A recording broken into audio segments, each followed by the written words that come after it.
Hey YouTube, welcome to Joe the Auto Guy YouTube channel. Today's video, we're going to show you the cylinder order of a Pentastar 3.6 and 3.2 engines. This relates to a bunch of Chrysler products, one Volkswagen, Jeep, Dodge, Ram, all that stuff. So we're going to flip it around right now and show you the cylinder order. So, if you're going after a misfire or something like that, sometimes you want to know what cylinder is which. Fortunately for this one, the intake covers both banks, so you gotta take it off to get to the spark plugs, or whatever you're doing. They have valve train issues, everything else.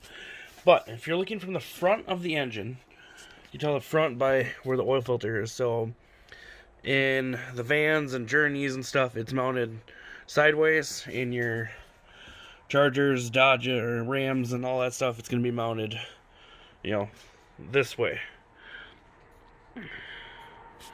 Be mounted this way. So with this one, looking from the front of the engine, this is going to be cylinders 1, 3, and 5, 2, 4, and 6. So it's 1, 2, 3, 4, 5, 6. Even bank, odd bank back there. 1, 3, 5, 2, 4, 6. So just a quick video. Hope this helped you. I see a lot of people asking me questions about it, so thought I'd go ahead and do that. Thanks for watching, guys, and see you in the next video.